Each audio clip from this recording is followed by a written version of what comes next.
საკმარისია თუ არა გარემოს დაცვის სამინისტროსათვის ბიუჯეტიდან გამოყოფილი თანხა გარემოს დაცვითი ღონისძიებების განხორციელებისათვის. სამინისტროს 2014 წლის ბიუჯეტი წინა წელთან შედარებით 2 მილიონით არის გაზრდილი და 27.800.000 ლარს შეადგენს. გარემოს დაცვის საპარლამენტო კომიტეტში კი აცხადებენ, რომ სამინისტროსათვის გამოყოფილი თანხა ბიუჯეტის ზრდად არ შეიძლება იყოს განხილული, რადგან მასში სრულად არაა გათვალისწინებული ახლად შექმნილი უწყებებისათვის საჭირო თანხები. კომიტეტის თავმჯდომარე გია ცაგარეიშვილი TV-სამთან აცხადებს, რომ გარემოს დაცვითი ღონისძიებების ეფექტურად განხორციელებისათვის აუცილებელია სამინისტროს ბიუჯეტის მინიმუმ კიდევ 2 მილიონით გაზრდა.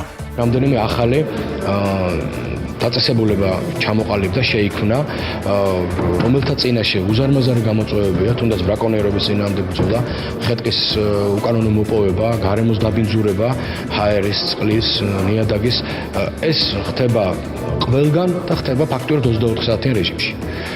არის უზარმაზარი მოთხოვნა საზოგადოების მხრიდან, რომ ჩვენ გამოწვევას უპასუხოთ.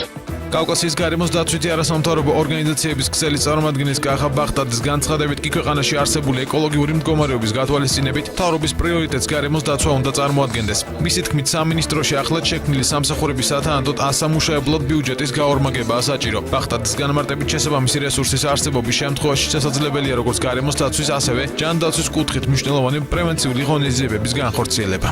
როცა იზრდება ბიუჯეტი სოციალური დაცვისა და ჯანდაცვის სამინისტროსი და ის შეადგენს 2 მილიარდ 700 მილიონს და როცა აი ამ ასე ვთქვათ ჯანდაცვაში დიდი წილი აქვს გარემოს დაცვას აი ამ დაავადებების გავრცელებაში ეს არ უნდა დაგვაუწყდეს და ჩვენ თავიდანვე უნდა ვეღწევთ პრევენციული ღონისძიებების განხორციელებას იგივე გარემოს დაცვის მხრივ და ეს მოგცემს იმის საშუალებას რომ სწორედ შემდეგ უკვე ეს თანხები აი ამ მიმართულებით გაცემული თანხები შევამციროთ.